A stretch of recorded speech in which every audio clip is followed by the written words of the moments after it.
Hello everyone, welcome to the channel.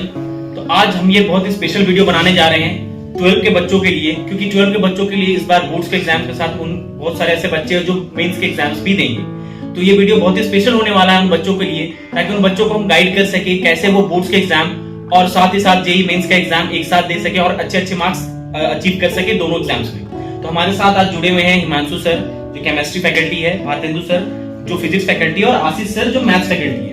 तो हमारे motion के तीनों फैकल्टी हमारे साथ जुड़े हुए हैं और आइए चलिए आज इस वीडियो सेशन को काफी इंटरेस्टिंग बनाया जाए और ताकि हम बच्चों को हेल्प आउट कर सके, वो अच्छे मार्क्स स्कोर कर सके। So first of all I like to ask Himanshu sir कि हिमांशु सर, बच्चों का दोनों एग्जाम साथ में आने वाला है, तो आप क्या टिप्स और ट्रिक्स देना चाहेंगे बच्चों को ताकि बच्चों को अच्छे स्कोर कर सके दोनों में? जैसे कि हमें पता है कि जेईई मेंस हमारा 27 तारीख से स्टार्ट होने वाला है, 27 जून से स्टार्ट होने वाला है और जस्ट उसके बाद ही जैसे जेईई मेंस खत्म होगा उसके बाद बच्चों के बोर्ड्स एग्जाम स्टार्ट हो जाएंगे। तो मेरी सबसे पहले बच्चों के लिए राय ये है कि वो सबसे पहले उन चैप्टर्स पे फोकस करें जो कि 12th के चैप्टर्स हैं। रीजन क्या है कि वो बोर्ड एग्जाम में भी आएंगे और साथ में जेईई मेंस के एग्जाम में भी आएंगे।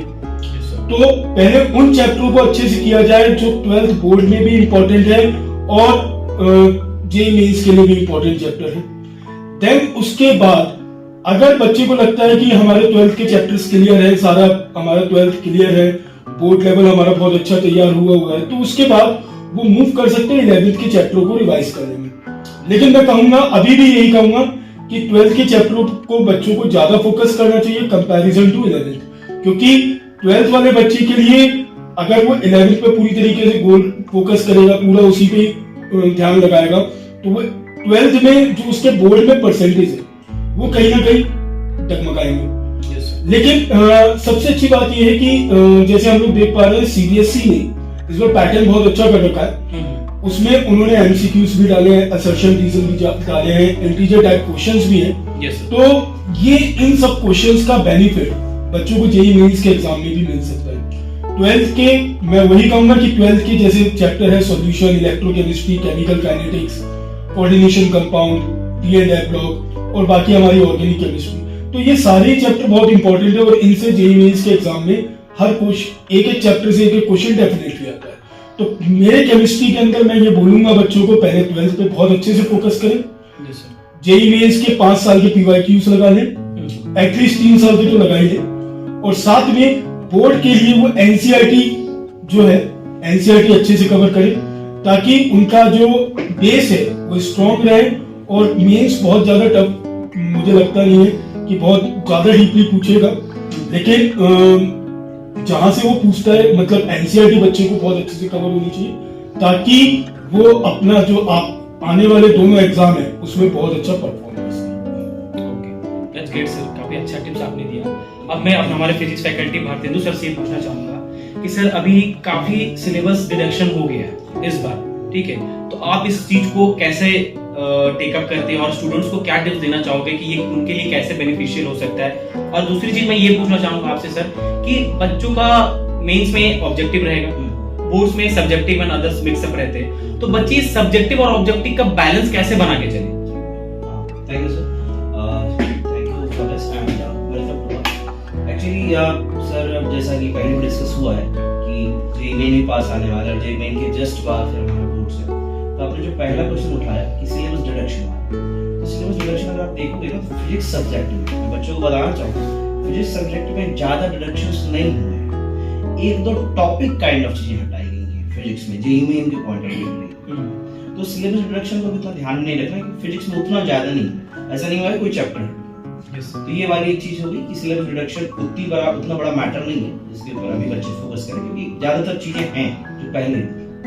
अब आते हैं आपके वो सब्जेक्टिव और ऑब्जेक्टिव वाले क्वेश्चन। सब्जेक्टिव और ऑब्जेक्टिव वाले क्वेश्चन में सही कहा आपने कि ऑब्जेक्टिव एक अप्रोच रखना है जो जेईई मेन का और सब्जेक्टिव एक अप्रोच रखना है बोर्ड्स का। तो पहले मैं ऑब्जेक्टिव वाले अप्रोच के लिए बता देता हूँ। देखिए, किसी भी चीज को बिल्डअप करने के लिए जरूरी है कि आप उससे पहले रूबरू हो जाओ। जैसे अगर ऑब्जेक्टिव को लेकर अपनी स्ट्रेटजी बनानी है, ऐसा कुछ करना है, तो पीवाईक्यू सॉल्व कर रहे हैं और पीवाईक्यू के साथ चलते जा रहे हैं। अगर सब्जेक्टिव को लेके आपको हैंड ऑन प्रैक्टिस करनी है तो जस्ट सेम चीज आप बोर्ड के पीवाईक्यू से, और अभी मार्केट में बहुत सारे बुक्स अवेलेबल हैं जो कि आपको सिखाती है किसी पैटर्न किसी क्वेश्चन के आंसर का पैटर्न कैसा होना चाहिए। अगर 5 नंबर का क्वेश्चन है तो आपके आंसर इस वे में लिखने चाहिए, अगर आपके 3 नंबर क्वेश्चन है तो आपको आंसर इस वे में लिखना। तो आई थिंक कि PYQs अगर सॉल्व करेंगे और उन बुक्स की हेल्प लेंगे, बच्चे हैंड ऑन प्रैक्टिस करेंगे, तो उनका मतलब एक बिल्डअप हो जाएगा कि सब्जेक्टिव क्वेश्चंस कैसे लिखना है। और ऑब्जेक्टिव के लिए आई थिंक अगर उन्होंने 2 साल तैयारी की अच्छे से, तो मतलब हैंड ऑन प्रैक्टिस तो उसमें होगा ही, क्योंकि टेस्ट भी देते आ रहे हैं और साथ में PYQ भी अगर सॉल्व करते जाइए तो उसके ऊपर वो स्ट्रेटजी रहेगी, वो बिल्डअप ही रहेगा। तो मैं नहीं समझता कि ये ज्यादा चैलेंज होगा। हाँ, एक चैलेंज बस ये हो सकता है कि अभी बच्चे एक क्वेश्चन यानी कि सर कोई थ्योरम होता है, बोर्ड में पूछा तो उसको ड्राइव करना है, लेकिन जेईई में उसका एप्लीकेशन करना है। तो अभी फिलहाल के लिए मैं थ्योरम का डेरिवेशन देखूं या उसका एप्लीकेशन, क्योंकि डेरिवेशन तो बोर्ड में करना है, एप्लीकेशन जेईई में। अभी मैं बोलूंगा कि सिंस अगर आप काउंट करो ऑलमोस्ट 10 डेज बचे हैं, आज की डेट आई थिंक 16 और 17 काइंड ऑफ 10 डेज बचे हैं। तो 10 डेज के लिए आप तुरंत से बोर्ड पे मत जाओ, जेईई मेन के साथ इनफ्लो के साथ बने रहो। जिस दिन आपका जेईई मेन खत्म हुआ आप भूल जाना उधर को पूरा, जैसे थ्योरम की अगर एग्जाम लेके चलो, अभी से लेके 10 दिन तक आप एप्लीकेशन में फोकस करो जो जेईई मेन ने पूछे। जैसे ही आपका जेईई मेन खत्म हुआ आप उस तरह की डेरिवेशन पे चले जो आपके बोर्ड में पूछे। और बिल्डअप के लिखने की स्ट्रेटजी, उसके लिए कुछ बुक्स हैं जो मैं रिकमेंड भी कर सकता हूँ। ओशवाल की बुक्स हैं जो कि मिलती हैं मार्केट में, जो आपको सिखाती हैं किसी क्वेश्चन के पैटर्न पे आपका सब्जेक्टिव आंसर कैसे होना चाहिए। दैट वाज माय आंसर बच्चों के क्वेश्चन। यस सर, बिल्कुल। आई होप कि स्टूडेंट्स को इससे काफी पॉइंट मिले होंगे। और मैं आशीष सर से ये पूछना चाहूंगा सर कि मैथ्स में कंप्लीटली न्यूमेरिकल है, तो न्यूमेरिकल का अप्रोच कैसा होना चाहिए सर दोनों एग्जाम्स में, जेईई मेंस में एंड बोर्ड्स में भी, क्योंकि ये थोड़ा टाइम टेकिंग होता है, तो इसके लिए कैसा अप्रोच होना चाहिए बच्चों का एग्जाम्स में? पहले मैं मेंस का बात करता हूँ। अभी जो पिछला क्वेश्चन आपका था कि सिलेबस रिडक्शन पर, जी तो मैथ्स में काफी सिलेबस रिड्यूस हुआ है। ओके, कई चैप्टर्स बढ़ गया, बच्चों को इस बारे में पता होगा। लेकिन फिर भी अगर जो टॉपिक हटा हुआ है उस पे क्वेश्चन अभी ना बनाए, क्योंकि वो एडवांस में तो है लेकिन मेंस में नहीं है। तो मेंस के लिए बोलेंगे कि उस पे क्वेश्चन अभी फिलहाल के लिए ना बनाए, और उसको छोड़कर, क्योंकि मार्केट में जो भी बुक अवेलेबल है आजकल टॉपिक वाइज क्वेश्चन होता है, तो उस टॉपिक पे बनाए जो आने वाला है। ठीक है, ये सिलेबस के बारे में हो गया। दूसरा कि पेपर कैसे अटेम्प्ट करें, मेंस का कैसे करें और बोर्ड के लिए कैसे करें। मेंस के लिए देखिए हमें आंसर से मतलब होता है, हमें तो ये कोई नहीं देखता कि आप किस मेथड से सॉल्व कैसे निकाले हैं, कोई भी चैप्टर का क्वेश्चन हो जी। तो और उसके लिए आप सबसे बेस्ट है मॉक टेस्ट कीजिए। मॉक टेस्ट सबसे वो अच्छा सिखाएगा, वो टाइम का प्रेशर बनाता है और उससे हमको पता चलता है कि आंसर में हमको कैसे जल्दी से जल्दी पहुंचना है। उसके लिए आप स्टेप अपने आप स्किप कीजिएगा, उसके लिए घर पे प्रैक्टिस कीजिए, मॉक टेस्ट दीजिए। जितना ज्यादा से ज्यादा मॉक टेस्ट देंगे उतना अच्छा। दूसरा सवाल कि सब बोर्ड एग्जाम में सब्जेक्टिव जो मैथ्स में न्यूमेरिकल सॉल्व करना पड़ता है उसको कैसे करें। तो अभी सर बोल रहे थे कि स्टेप वाइज फॉलो करना चाहिए कि हर चीज को आप लिखिए। मार्केट में बुक्स अवेलेबल है, हम लोग यहाँ पे क्लास में करवाए हैं, क्लास नोट्स पढ़े, वहां पर दोनों टाइप के क्वेश्चन करवाए। और कोई भी फार्मूला अगर यूज कर रहे हैं तो फार्मूला को मेंशन कर दीजिए। जैसे छोटी छोटी बातें हैं, डायग्राम अगर आप बनाते हैं तो कोशिश करें कि तो ये सब छोटी छोटी बातें अगर हम ध्यान रखें तो हमको नहीं लगता कि कोई खासा डिफरेंस है। एक में बस ये है कि आंसर हमें जल्दी लाना है, दूसरे में है कि हमें लिख के आंसर लिखना, अच्छे से लिखना है ताकि जो चेक कर रहा है उसको समझ में आए कि आप लिखना क्या चाह रहे हैं, सॉल्यूशन क्या है, रिप्रेजेंटेशन अच्छा हो। लेकिन इसमें एक चीज मैं भी कहना चाहूंगा कि जैसे बोर्ड और मेंस के एग्जाम में बोर्ड का जो पैटर्न होता है वो इजी होता है और एनसीईआरटी अप्रोच होता है। तो एनसीईआरटी अप्रोच होता है तो हमें मेनली जो बोर्ड में फोकस करना चाहिए वो एनसीईआरटी पे करना चाहिए। एनसीईआरटी के सारे सवालों को करना चाहिए, चाहे मैं मैथ्स की बात करूं, चाहे फिजिक्स की बात करूं, केमिस्ट्री की बात करूं, और उसके साथ साथ 5 साल के PYQs इनफ होते हैं। और जैसे ही हमारा जेईई मेंस खत्म हो तुरंत हमें बोर्ड पे ही जुट जाना चाहिए, क्योंकि बोर्ड्स में और भी सब्जेक्ट है, जैसे हमारा इंग्लिश हुआ, फिजिकल एजुकेशन हुआ, और कईयों के पास हिंदी भी होता है, कंप्यूटर साइंस भी होता है, तो वो हमारे अदर सब्जेक्ट है, उन पे भी फोकस करना हमारे लिए जरूरी हो जाता है। तो 12th के लिए थोड़ा सा प्रेशराइज होता है, बट लेकिन ठीक है, बच्चे मैनेज कर सकते हैं। जो बच्चा मेंस की तैयारी कर रहा है उसके लिए बोर्ड निकालना बहुत टफ नहीं पड़ता, बहुत डिफिकल्ट नहीं होता। क्लास में हम लोगों ने सब कराया होता है, जितने भी, चाहे हम अपने इंस्टीट्यूट की बात करें या अदर इंस्टीट्यूट की बात करें, तो सभी टीचर्स उसे सब्जेक्टिव वे में लिखवाते हुए ही ऑब्जेक्टिव पे पहुंचना। Yes sir. तो सब्जेक्टिव वे में लिखवाते हुए ही ऑब्जेक्टिव पे पहुंचते हैं, उसी पैटर्न को बस बच्चा ध्यान पूर्वक सॉल्व करे और बड़ी आसानी से दोनों ही एग्जाम क्रैक कर सकता है, और कोई टफ नहीं। और ये सही चीज है कि मतलब बच्चों के बोर्ड्स भी जरूरी है, क्योंकि अगर उधर मार्क्स नहीं आए, यस सर, उधर अगर कोई बच्चा फेल हो जाता है, बच्चों के साथ मैंने ये थोड़ा नोटिस किया है कि बच्चे थोड़े प्रेशर में आ जाते हैं, क्योंकि उनको बोर्ड्स में एक सर्टेन परसेंटेज लाना होता है 75%, उसके बाद ही वो फिर ऑप्ट कर सकते हैं जेई के लिए, मतलब मेंस और एडवांस के लिए जो भी उनका कट ऑफ हो 75% इज मस्ट। तो बच्चे इस चीज को काफी प्रेशर फील करते हैं कि नहीं सर हमारा 75% आना ही आना चाहिए, नहीं तो फिर हम ये ऑप्ट नहीं कर सकते। देखिए इस बात में मैं कहूंगा, जो बच्चा मेहनत कर रहा है शुरू से, हाँ, उसके लिए इस समय का प्रेशर कोई प्रेशर है ही नहीं जी। जो बच्चा सीरियस था अपनी स्टडीज को लेके स्टार्टिंग से, ठीक है, तो वो बच्चा बिल्कुल भी इस बात के चिंतन में नहीं है कि मेंस उसका कैसा होगा या बोर्ड्स उसका कैसा होगा। उसे मालूम है कि मैंने मेंस की भी अच्छी तैयारी कर रखी है, बोर्ड्स की भी अच्छी तैयारी कर रखी है, और बस मुझे क्या करना है कि मेंस में मुझे ऑब्जेक्टिव टाइप क्वेश्चंस देखने और बोर्ड के अंदर जाके मुझे सब्जेक्टिव देखना है, तो वो उस पैटर्न को ऑलरेडी फॉलो कर चुका है। तो लेकिन जो बच्चे ने वाकई में तैयारी नहीं की है उसके लिए तो चिंतन का विषय है। ज्यादा नहीं 75% की बात, तो अगर आप प्रेशर फील कर रहे हो, कोई स्टूडेंट है जो प्रेशर फील कर रहा है कि सर 75% आएगा या नहीं आएगा, मैं कर पाऊंगा कि नहीं, उसके लिए होता है कि आप चेक करो कि मार्केट में इतने मॉक टेस्ट पेपर है बोर्ड के लिए, आपके प्रीवियस क्वेश्चंस पेपर हैं बोर्ड के लिए, अब आप चेक करो, आप बोर्ड की भी टेस्ट देते हो ना, बोर्ड के लिए टेस्ट देते हो, आप चेक करो कि आपके मार्क्स कितने आ रहे हैं। आपने स्कूल में अभी तक जो एग्जाम दिए हैं, आपने मिड टर्म दिया होगा, फिर अभी दिया होगा,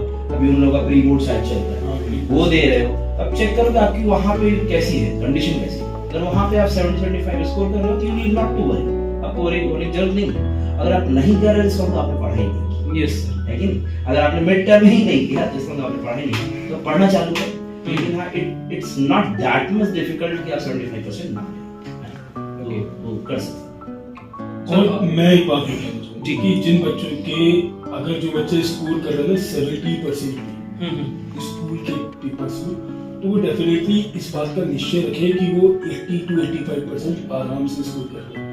मेरे प्रीवियस एक्सपीरियंस में मैंने बहुत नोटिस किया कि जिन बच्चों के 70% स्कूल में मार्क्स आए वो 85-90 तक भी पहुंचे और बल्कि और ज्यादा ऊपर तक गए। तो जो भी बच्चा मेंस की तैयारी कर रहा है, जिसने सीरियसली होकर मेंस की तैयारी की है, तो उसके लिए तो ये चिंतन का विषय बिल्कुल भी नहीं है, वो आराम से 75% लेके आ सकता है और उसके बाद वो जेईई मेंस भी क्रैक कर सकता है। जी सर, एक और क्वेश्चन आप सभी से मेरा रहेगा कि अभी सारे स्कूल्स में बच्चों के प्रैक्टिकल स्टार्ट हो गए, तो practical also opt good marks for the boards exams.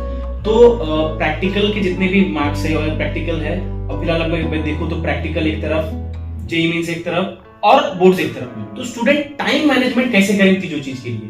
क्या प्रैक्टिकल्स के लिए भी उतना इंपॉर्टेंस, उतना टाइम मैनेजमेंट रिक्वायर्ड है और जेईई के लिए भी और बोर्ड्स के लिए भी? तो किस तरह इस टाइम को बच्चे यूटिलाइज करें, मतलब अपने जो बच्चे कुछ टाइम से उसको कैसे यूटिलाइज करें इन तीनों चीज के लिए? और प्रैक्टिकल कितना अहमियत रखता है सर आज के डेट में बच्चों बोर्ड्स के लिए? देखिए इस बात के लिए मैं थोड़ा सा कहना चाहूंगा जी कि बच्चों को अपनी प्रैक्टिकल फाइल कंप्लीट होनी चाहिए, ठीक है। और आजकल जो स्कूलों का थोड़ा सा सिस्टम है वो थोड़ा सा इस मामले में लीनियंट हो गया है कि प्रैक्टिकल बहुत ज्यादा अच्छे से नहीं करवाते हैं, उन्ना लिए जाते हैं उस तरीके से जिस तरीके से पहले होते थे कि प्रैक्टिकल पे एक फोकस होता था। मैं सही करूँ सर? जैसे पहले प्रैक्टिकल पे बहुत ज्यादा फोकस दिया जाता था, खैर अब उस तरीके से नहीं होता, तो इससे स्टूडेंट का बेनिफिट ही है। जो बच्चा बोर्ड के लिए जा रहा है या मेंस के लिए जा रहा है तो उसके लिए थोड़ा सा टाइम मैनेजमेंट हो जाता है। तो लेकिन उसे अपनी प्रैक्टिकल फाइल के लिए तो समय निकालना पड़ेगा, प्रैक्टिकल फाइल कंप्लीट करनी पड़ेगी, और जो प्रैक्टिकल एग्जैक्टली जो पूछे जा रहे हैं थोड़ा बहुत उसे आना भी चाहिए, उसे नॉलेज भी होनी चाहिए।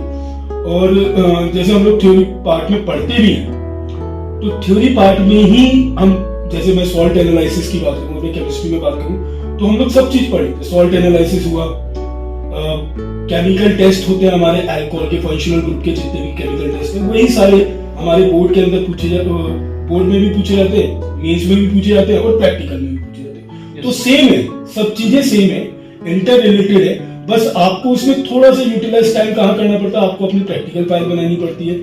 उसके अलावा जो कंप्यूटराइज फाइल बनती है, कुछ एक्स्ट्रा फाइल्स बनती है, तो उसमें थोड़ा सा बच्चे का टाइम कंज्यूम हो जाता है, बट उसके अलावा भी उसके पास बहुत सफिशिएंट टाइम है अपने रिवीजन के लिए। एग्जैक्टली बच्चा ये सोचता है कि बोर्ड प्रैक्टिकल है, बोर्ड प्रैक्टिकल पे हम लोग मतलब प्रैक्टिकल में हमारा थ्योरी नहीं रिलेट होगा, ऐसा बिल्कुल भी नहीं है। मैं अगर मेंस की बात करूं, एडवांस की बात करूं, तो हमारे जो केमिस्ट्री में जो प्रैक्टिकल्स है उससे क्वेश्चन मेंस के अंदर भी पूछे जाते हैं, एडवांस में भी पूछे जाते हैं, और प्रैक्टिकल से रिलेटेड क्वेश्चन हमारे बोर्ड एग्जाम में भी पूछे जाते हैं। तो बच्चों को फोकस करना चाहिए, और सारी वही चीजें हैं घूम फिर के बस वो प्रैक्टिकल फॉर्म में पूछी जाती है प्रैक्टिकल्स के अंदर, और उसे हमें एक्सपेरिमेंट के थ्रू परफॉर्म करना होता है। बाकी सब सेम, फिजिक्स में भी सेम होता है, मैथ्स का। और जनरली बच्चे जब एक्सपेरिमेंट परफॉर्म करते हैं ना, लैब वर्क करते हैं जी, तो उनको याद हो जाती है एक्सपेरिमेंट, ज्यादा नहीं रहती। लाइक अगर आप देखोगे तो 10 to 12 आई थिंक रहते हैं जिनको करवाना पड़ता है प्रशिक्षण। अगर उन्होंने किया है तो really good। और जहाँ तक रही प्रैक्टिकल कॉपी की बात, तो मैं सर की बात से एग्री करता हूँ, प्रैक्टिकल कॉपी आपको कंप्लीट होना चाहिए।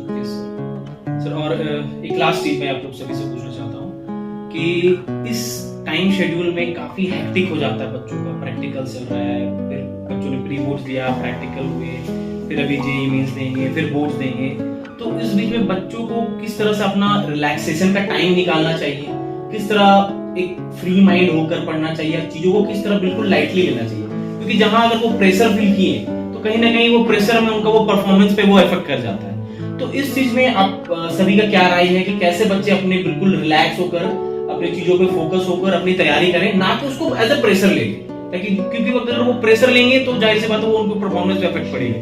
तो इस चीज पे सर आप क्या कहना चाहेंगे सर? जी, पहले तो हम ये बोले कि अभी प्रेशर ना ले, वही क्वेश्चन है कि कैसे ना ले। इसका तो जवाब तैयारी पर डिपेंड करता है कि आपका तैयारी कैसा है। अगर तैयारी अच्छा है तो आप जाहिर सी बात है प्रेशर लेके तैयारी को अपना खराब नहीं करना चाहिए। ये सर, क्योंकि मैंने भी अगर मैं बात से हाँ बोलिए सर। सबसे अच्छा तरीका है कि आप अच्छे नींद लो, और जो बहुत बच्चे रात में पढ़ते हैं, 1 से 7 पढ़ रहे हो, 8 पढ़ रहे हो, तो वो अभी के टाइम में सही नहीं, क्योंकि एग्जाम आपका 9 बजे होने वाला है जी। 9 से 12 आप चाहेंगे कि अपने पीक टाइम पे, तो उसके लिए कम से कम 6 बजे उठना होगा। 6 बजे उठने के लिए आप 11 बजे सोएंगे, 7 घंटा का नींद लें, 7 घंटा काफी होता है। रिवाइज करें, मॉक टेस्ट दें, और कुछ नहीं करना। तो आपका प्रिपरेशन अगर अच्छा है तो आप अननेसेसरी अभी बहुत ज्यादा करने का कोशिश मत कीजिए, रिवीजन करते रहिए। जो केमिस्ट्री के नोट्स हैं, फॉर्मूलाज हैं, जो याद रखना चाहिए उसको याद रखिए, मॉक टेस्ट दीजिए, अच्छे से नहीं कीजिए।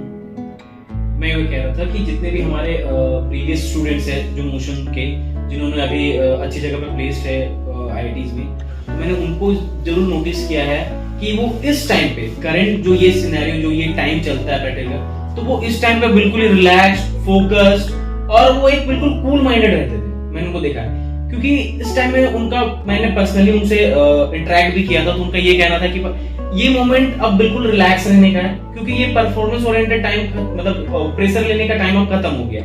वो टाइम एक्चुअली था दिसंबर से पहले का, उस समय तक आप जितना कुल पे जितना एक्सेलरेट कर सकते हो, ये टाइम बिल्कुल रिलैक्स रहने का है। जो हो गया सो हो गया, आपने जितना अब तक चैप्टर्स कंप्लीट किए बिल्कुल उसमें ही फोकस करना है, और जो अगर नया चीज उठा के अगर आप कुछ करना चाहोगे तो वो फिर आप अपने आप को ही प्रेशर दोगे। तो जितने भी बच्चे अभी मोशन से ऑप्ट करके अभी अच्छे से जगह पे प्लेस्ड है, तो मैंने सबका ओवरऑल सिमिलैरिटीज मैंने सबके आंसर में ये पाया था। तो आई होप सभी स्टूडेंट्स जितने भी हमारे साथ जुड़े हुए, जो भी हमारे व्यूअर्स देख रहे हैं, तो आई होप सो उनको काफी चीजें क्लियर हुई होंगी हमारे पैनल्स के साथ, एंड आई होप कि आप लोगों को एक अच्छा गाइडेंस मिला होगा। सो हम लोग ऐसे ही कुछ मोटिवेशन वीडियो आगे जरूर बनाते रहेंगे, तो आप लोग प्लीज हमारा साथ जरूर दीजिएगा, हमारे चैनल को प्लीज लाइक, शेयर, सब्सक्राइब जरूर कीजिएगा, and feel free to contact us. हमारे मोशंस के नंबर्स हमारे आपके पास हमेशा होंगे, हमारे डिस्क्रिप्शन बॉक्स में भी आपको मिल जाएंगे, और feel free to contact us and ask anything from me, from our faculty members और anyone else in the campus. Okay, thank you everyone. जय हिंद, जय Bharat, signing off. Thank you.